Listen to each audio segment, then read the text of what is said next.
যারা দীর্ঘদিন যাবত মাথা ব্যথা, মাথার জ্বালা যন্ত্রণা নিয়ে ভুগছেন, তাদের জন্য আজকের ভিডিওটি কিন্তু অত্যন্ত গুরুত্বপূর্ণ। আজকে যে গাছের সঙ্গে দেখাবো, মানে যে গাছের সঙ্গে পরিচয় করে দেবো, এই গাছটা শুধুমাত্র সঠিক নিয়মে যদি আপনারা ব্যবহার করতে পারেন, যাদের মাথা ব্যথা, মাথার জ্বালা যন্ত্রণা, এই সমস্যা নিয়ে যারা দীর্ঘদিন ধরে ভুগছেন, বেশিরভাগ এই সমস্যা মা বোনদের হয়। এই মা বোনেরা যদি এরকম সমস্যা হয়ে থাকে, যত পুরাতন মাথা ব্যথা হোক না কেন, 50 বছরের মাথা ব্যথা দূর করতে পারবেন মাত্র 5 মিনিটে। 50 বছরের মাথা ব্যথা দূর করতে পারবেন মাত্র 5 মিনিটে। কিভাবে দূর করবেন, কোন জিনিসটি ব্যবহার করতে হবে, সবকিছুই ভিডিওর মাধ্যমে জানিয়ে দেব।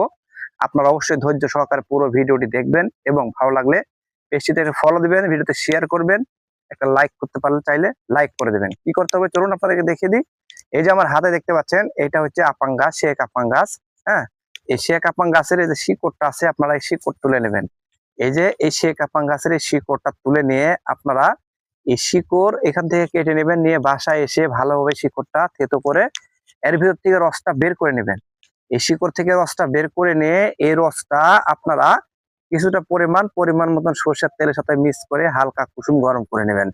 নিয়ে যখন আপনাদের মাথা ব্যথা হবে, মাথার জ্বালা যন্ত্রণা করবে, তখন আপনারা কপালে হালকা করে মালিশ করবেন। দেখবেন যে আপনারা 5 থেকে 6 মিনিটের ভিতরে মাথা ব্যথা গোষ্ঠী সাফ হয়ে যাবে এবং মাথা ব্যথা দূর হয়ে যাবে। চাইলে একটাবার ব্যবহার করে দেখতে পারেন, অবশ্যই উপকার পাবেন ইনশাল্লাহ। বন্ধ করো, বন্ধ করো, বন্ধ করো।